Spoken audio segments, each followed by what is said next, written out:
Durante a conversa no podcast do Vilela, Renan e Arthur relembram um período anterior à eleição de Bolsonaro. Eles contam que, ainda nos bastidores da campanha, já circulavam ideias perigosas vindas do núcleo olavista. Então vamos definir o que é golpe de Estado. Golpe de Estado é você quebrar a ordem democrática. Você tem uma Constituição. Existe uma Constituição. A Constituição fala assim. Tem eleição de tanto em tantos anos. Não só isso. A Constituição ela estipula várias regras. Você tem que fazer isso e aquilo. É assim que vai funcionar a democracia. Dentro dessa democracia, você vai mudar, inclusive, a própria democracia de acordo com essas regras. Então, por exemplo, o cara vai ser preso mais ou menos tempo. Isso aqui vai passar a ser crime ou não vai. Existem regras para que você mude as regras. Tá. Você não pode chegar agora é assim. Não. Sim. O que é um golpe de Estado? Você simplesmente desrespeita isso ignora. tudo. E quem é o poder executivo? Porque em última instância, o poder executivo, que é quem executa, é quem tem a arma na mão. É isso. Por isso que O tem Supremo só existe por causa do Exército. É isso. Uma ordem do Supremo só é respeitada em última instância quando você perde um processo, você só paga, porque se você seguir a linha até o final, existe alguém com uma arma obrigando você a fazer aquilo que a Constituição manda. É isso, tá? Um golpe de Estado é quando você usa esse poder executivo, as pessoas que têm a arma na mão, para fazer algo que não estava previsto nas regras do jogo. Então, por exemplo, o que é previsto? É previsto que haja uma eleição. Certo. É previsto que quem perca a eleição saia do poder. O que esses caras queriam? Que quem perdeu a eleição não saísse do poder. E eu concordo com todos os absurdos. O Lula é um ladrão. É um absurdo ter o PT. Tudo bem, a gente pode ter todas as críticas e a gente tem que argumentar muito e lutar muito contra isso. Tiveram essas críticas durante o impeachment. Sim, exatamente. Justo, não é justo, Que isso mostra, inclusive, só uma coisa, um adendo também. A tese do Olavo nunca foi dentro das 4 linhas da Constituição. Como assim? O Olavo de Carvalho nunca foi a favor do impeachment da Dilma. O Arthur Não? tentando no cerne da questão, e esse acho que é o momento mais importante pra gente entender tudo. Vilela, assim, toda essa treta começa em 2014. É 2014 que começa isso. O que tá acontecendo agora É reflexo. é reflexo de uma divisão que aconteceu em 2014. E isso é a parte, assim, isso aqui é a coisa mais importante. Se quiser entender o que tá Dá o acontecendo contexto hoje, de 2014, 2014, eleição. Só vamos mais devagar, eu não sei, vê se o público tá, que eu tô achando que tá muito Eu informação de também, uma eu também vez. tô tentando Vamos organizar. devagarzinho. posso Vamos tentar devagarzinho. contar essa história? Assim, É. tentar Conta, contar vai essa de uma história, vez, mas devagar. que isso é o mais importante, porque as pessoas pegam fragmentos e as pessoas ficam discutindo fragmentos. Em 2013 houve aquelas famosas manifestações. Vem pra rua. O gigante acordou. O gigante acordou, o povo não quer saber, não sei o quê. Não deu em nada, mas as pessoas entenderam que dava pra se mobilizar. Eu participei das manifestações de 2013. Em 2014, o entendimento já não era mais tipo, o sistema, não sei o quê, os serviços públicos são ruins. Já era, o PT é ruim. Surge a Lava Jato. Antipetismo. Isso. Aquilo muda de cor. O que era, tipo, indefinido e era muito jovem na rua, começa a pegar, não, é o PT é de esquerda, o PT é corrupto, o PT é golpista.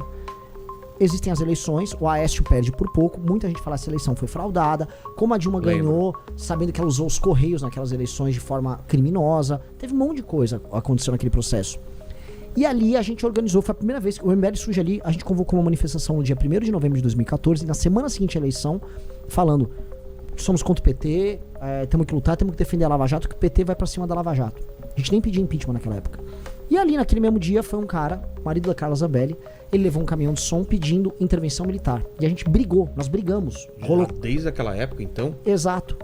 E ali, O documentário conta essa história, inclusive, o primeiro documentário do MBL. que essa é a história definidora de tudo. Porque naquele caminhão dele subiu o Eduardo Bolsonaro, assim como subiu o nosso. E existe uma turma que queria falar, não, é normal pedir intervenção militar. A gente tá...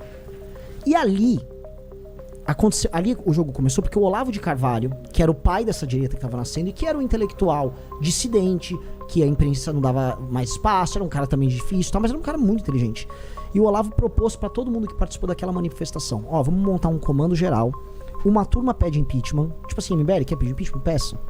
E outra turma vai pedir intervenção militar.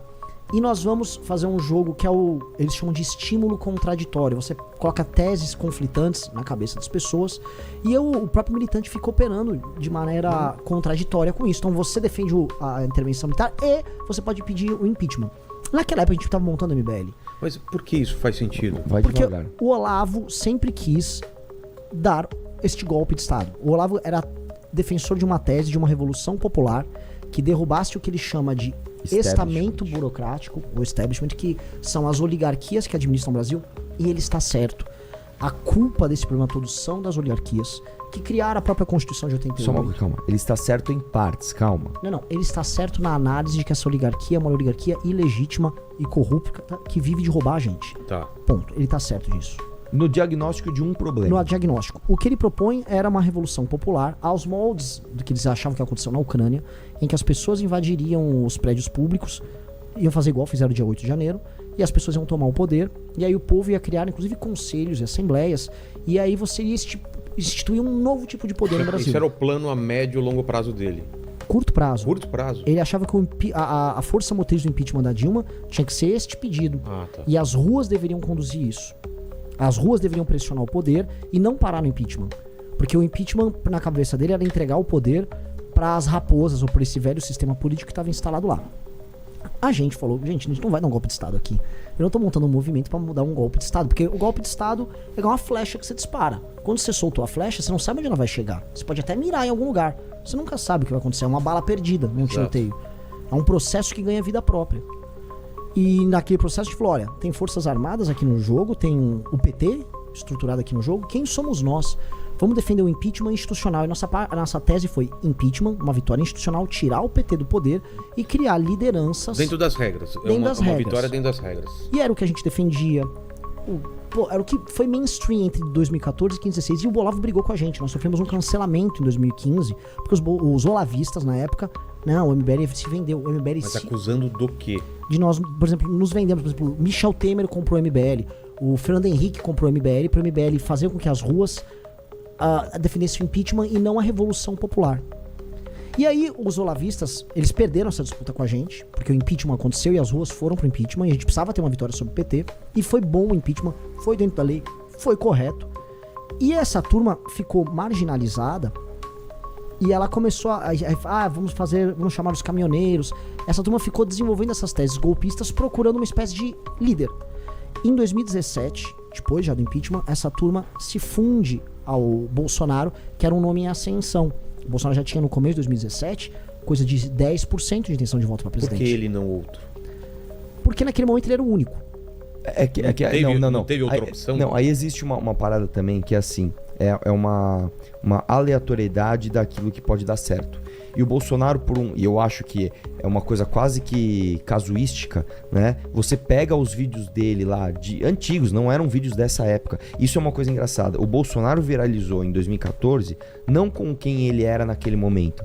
Viralizaram vídeos antigos dele, como aquele lá de 2009, em que ele fala com a Maria do Rosário, dá que eu te dou outro, né? Aí tem um outro que ele vai dar uma entrevista, ele fala, esse bandido fode nós a vida toda aí, vai dar vida boa pra ele, bandido tem que se fuder, acabou, porra. E aí todo mundo nessa, vamos dizer assim, esse ufanismo de, vamos derrubar, pô, esse cara é bom, hein? Esse cara parece comigo, mano. Esse cara é tipo aquele meu tio do churrasco lá, reação. Esse é da hora. Ele fala a esse aí, verdade. menino é menino, menina é menina. Esse aí é contra. Aí ele entendeu que existia esse, vamos chamar assim, nicho de mercado. Essa lacuna. E ele começou a virar um personagem que ele também não era. Se você pegar, por exemplo, o Bolsonaro dando entrevista para Playboy, falando do Jair Renan, ele fala, olha, o aborto tem que ser uma escolha da mulher. Esse aí, ó, esse aí, a minha mulher escolheu, aí, ó, ele aí. E apontou pra uma foto do Jair Renan. Então ele era a favor de aborto. Ele nunca foi todo esse cristão maravilhoso. Privatizador. Imagina, ele se separou da mulher, pôs o filho pra disputar com a mulher a eleição. Não foi a família, enfim. Ele assumiu esse personagem e ele cooptou, vamos chamar assim, uma popularidade que não foi criada por ele. E esse foi o erro mortal do MBL. Mas o Olavo de toda comprou essa ideia? Depois, Não, quando o Olavo depois. começou a ver, ele falou, bom, dá pra bater de frente com esse cara? Não dá. Então dá um jeito de juntar as teses aí. E juntaram as teses. E o Bolsonaro, ele foi beijar a mão do Olavo. O Bolsonaro era como se fosse um homem popular à procura de uma ideia, de uma tese. E o Olavo era um intelectual à procura de um homem de ação. Foi o casamento perfeito. Um era a autoridade intelectual e o outro era o homem de ação deles, popular, que já estava enchendo o aeroporto. Houve essa fusão e os olavistas imaginaram que eles iam aparelhar o Bolsonaro e fazer o Bolsonaro ser o agente, vamos dizer, dessa revolução que eles queriam fazer. O lance de intervenção militar e artigo 142, o Olavo popularizou em 2014 e 2015. Foi o Olavo que fez isso. O Olavo é o cara dessa tese, o Olavo conseguiu fazer, e a gente tá vivendo as consequências da Revolução Popular, de invadir o Congresso com o povo, via Olavo. O Olavo nunca rompe com o Bolsonaro ou ele chega a romper? Romper não, porque muitos dos seus agentes de segunda linha, como que o Olavo se blindou e se colocou num púlpito ele próprio? Ele se colocou como uma entidade intelectual que era muito acima dos outros para descer ao nível de, por exemplo, debater. O Olavo nunca debatia. Você nunca viu um debate do Olavo com ninguém. Ele nunca descia ao nível de outras pessoas, porque ele era superior. Então o que ele fazia? Ele treinava os seus melhores alunos e os mais dedicados para serem os seus para ser a sua SS, vamos chamar assim, né? Ele é a minha golden line aqui. São esses caras aqui. Abaixo desses tinham os outros, que eram os influenciadores, etc, etc. Então, o Olavo se colocou nessa posição e a galera foi beijando a mão dele, foi cada vez mais dizendo o Olavo é o cara, o Olavo é o cara. O Bolsonaro começou a ter, como ele falou, esse movimento de popularidade absurda, a galera. Então, eles fizeram uma intersecção. O máximo que houve foi o Olavo fazer algumas críticas do jeito dele, mas ele nunca tirou a intersecção. Então, por exemplo, o Felipe G. Martins, que era um homem do Olavo dentro do governo Bolsonaro, nunca foi mandado embora, por exemplo. O Felipe G. Martins, ele é a ala olavista total, né? Por exemplo, o filho do Bolsonaro, Carlos Bolsonaro, que tem problemas sérios psicológicos, ele realmente tem. Ele tem problemas com afetividade, ele tem problemas com dependência emocional do pai, ele tem problemas. O Carlos Bolsonaro tem problemas. Ele ficou completamente apaixonado pelas teses do Olavo. Então, o Eduardo também. Acho que o Eduardo foi o que mais se apaixonou. Mais ou menos, mas o Eduardo é o tipo... O Eduardo é o chavequeiro. Qual é o papo que dá certo? Então vamos nisso aí também. Ele também não é muito true believer, não. Né? Mas seguindo a linha temporal, o que acontece que já antecipa? Porque isso que aconteceu dia 8, ele tem antecedentes. Em 2017, procurem a greve dos policiais do Espírito Santo. Policiais que já eram bolsonaristas. A massa de direita apoiou a greve. E quando o MBL, por exemplo, naquela época bateu, gente, é um absurdo uma greve de policial. O policial não pode fazer greve. Cala a boca, não sei o que, já são vendidos, não sei o que, gente. Opa. Em 2018, a gente não tá falando... greve do caminhoneiro. É, isso que eu ia falar. 2018, então a gente teve 17 isso. Em 2018, a greve dos caminhoneiros parou o Brasil. E o que se falava era que os caminhoneiros iam pra Brasília depor o Temer. Os bolsonaristas divulgaram. O Felipe G. Martins escreveu a tese dele de que aquilo era a revolução do homem comum contra um sistema. O bolsonarismo incentiva aquilo. Os empresários de transportadoras, que depois a gente viu que estavam ligados ao universo bolsonarista, participaram daquilo. O Bebiano, que era do Bolsonaro, foi discursar ali. Essa direita bolsonarista participa do processo. E ali vocês pararam o país, criaram nas pessoas o imaginário do é possível brecar o Brasil com os caminhoneiros, vamos cercar Brasília. E ficou isso preso na cabeça da direita. E, cara, isso foi às vésperas das eleições, foi no primeiro semestre de 2018, logo depois teve o Bolsonaro. Então o Bolsonaro ganha com essa energia. E com o imaginário no bolsonarista do tipo, ele é nosso representante pra... Vamos botar pra andar as coisas, no sentido mais maluco que você podia imaginar, que é o sentido golpista. Bolsonaro entra. Quando o Bolsonaro entra, o Bolsonaro se depara com um problema, que é também, vamos dizer, a gênese do drama dele, que é o problema do filho dele, do Flávio, que é pego num desdobramento da Operação Lava Jato, que é a Furna da Onça, que foi o lance da rachadinha. E aí ele, que era um cara que só atacava, nunca precisou se defender, essa é real, precisa se defender e proteger o coração da coisa, que é o patrimônio dele e dos filhos. Aí ele começa e o STF tava já de olho nele, já sabia que ele tinha essa linha, não estava organizado ainda, o STF já, agora a gente tem esse homem na mão, esse homem é frágil. E ao mesmo tempo, o olavismo batendo no Santos Cruz, batendo em qualquer um dentro das Forças Armadas que não endossasse uma ação mais dura e golpista por parte dessa galera. Então você tinha militares não golpistas sendo cancelados já no começo do governo Bolsonaro. Bolsonaro com medo do filho ser preso, precisando fazer um acordo para se salvar. E aí, na dúvida, com o STF indo pra cima dele, eles convocam uma manifestação no dia 26 de maio de 2019, que o lema era, no começo, fechar STF, intervenção, com pequenos grupos, vamos dizer, coordenados, mas que não eram grandes movimentos públicos, convocando isso. E a gente denunciou isso em março ou abril de 2019. Deixa eu só fazer um parênteses dentro dessa história, porque essa história pra mim, ela é um ponto bem marcante, tá? Do ponto de vista nosso, pra você entender. Imagina o seguinte, 2017, 2018, eu rodei o estado inteiro com o Kim, e a gente fazia palestra, a gente rodava o Brasil inteiro, e todo mundo era amigo, e a direita era todo mundo, contra o PT, contra a esquerda. Então, eu tava lá, o Eduardo Bolsonaro é gente fina, todo mundo é legal, que coisa maravilhosa. O Bolsonaro ganhou em 2018, quando ficou Bolsonaro e Haddad, a gente tampou o nariz, a gente falou, tudo bem, não é o que a gente quer, não é o homem perfeito, mas... Vamos ver o que dá.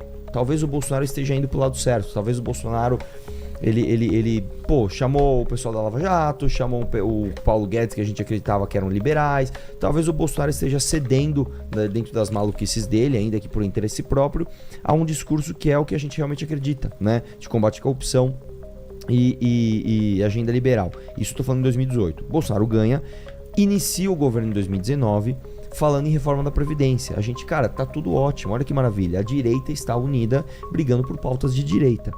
Acontece tudo isso, dos desdobramentos da rachadinha do Flávio Bolsonaro, envolvendo inclusive o próprio Jair, e ele, por conta disso, já começa a não poder mais colocar as agendas que ele quer.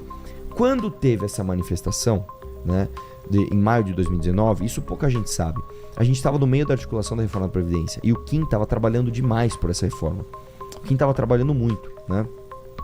O Paulo Guedes, sabendo que o Kim era um cara muito comprometido com essa reforma, sabendo que o MBL era um grupo que vinha defendendo a reforma da Previdência antes mesmo do Bolsonaro, ligou pro Renan.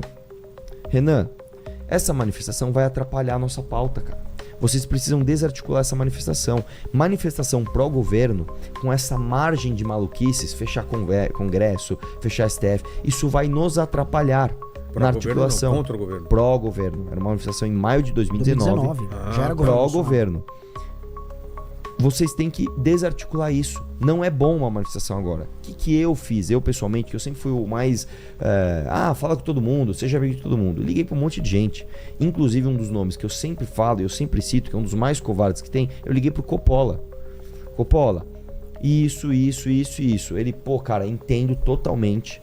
Nós temos que desarticular essa manifestação. Vocês estão certos. Temos que tomar essa posição corajosa de falar, gente, não é hora de fazer manifestação. Isso era uma sexta-feira. Eu tenho programa na Jovem Pan, sábado ou segunda de manhã, que eu vou pro Morning Show, eu já falo isso daí. Beleza, tá tudo certo, tal. Começamos a desarticular na sexta. A galera dos grupos mais extremistas, ligados ao olavismo, falaram, essa é a chance da gente isolar o MBL e tirar o MBL da direita. Fala que tem que ter manifestação sim. Ué. Aí começaram a brigar. O que aconteceu? Houve um racha. Nesse racha, os covardes fizeram o seguinte, que foi inclusive o que o Coppola fez. O Coppola fala comigo, Arthur, vou desarticular essa manifestação junto com você. Segunda de manhã o cara tá na Jovem Pan falando assim, quem é contra a manifestação é contra o Brasil. Cara, você me falou uma parada na sexta, eu reiterei com você no sábado, na segunda você já mudou. E aí a gente foi entender o que tá rolando. O governo Bolsonaro entendeu que, não quero saber se é bom, se não é. Cara, não dá pra bater de frente com as pessoas aí também, né? Vamos deixar eles fazer as manifestações aí. E faz a manifestação. E aí colocou todo mundo pra defender uma manifestação que era, de fato, golpista, isso em 2019. E tava só a gente falando, gente, isso é loucura. Não pode. Foi aí que teve o Derrete MBL. Foi aí que teve um racha mesmo. E aí, cara, nessa hora a gente sangrou. Por quê? Uma analogia que eu sempre faço é o seguinte. Imagina que você é aquele cara do Titanic, que você tá lá em cima no mastro, aí você vê de binóculos e fala um iceberg. Aí você desce, avisa o capitão, avisa todo o navio, tem um iceberg, nós vamos bater. E a galera fala, Titanic é inafundável, esse navio aqui nunca vai naufragar. Cala tua boca, você tá louco. Foi exatamente essa sensação que a gente teve. A gente avisando e a galera, cala a boca, vocês estão falando besteira, o Bolsonaro é maravilhoso, o Bolsonaro não sei o que lá. Todo mundo, cara, se voltou contra a gente. Pra você ter uma ideia, o MBL perdeu 400 mil inscritos em, 4 ou 5 dias. Eu perdi 100 mil inscritos em um dia. E a gente se reuniu. E a gente falou assim, cara, o que a gente faz? Nós estamos na maior crise que a gente já viu. Tá todo mundo ferrado, a gente só tá apanhando. E aí a gente teve uma conclusão, a gente só tem 2 opções. A primeira opção é o seguinte, a gente manter o nosso discurso, que é o que a gente acredita, e sangrar talvez até a morte. E o segundo era puxar saco do Bolsonaro e ganhar com isso. Ganhar dinheiro, inclusive, e likes, e entrar na onda dos caras e ser Fingir mais que um nada no fim. aconteceu. Alguém tá afim de fazer isso aqui? Todo mundo, não, eu não tô afim. Vamos pra cima então, vamos sangrar junto.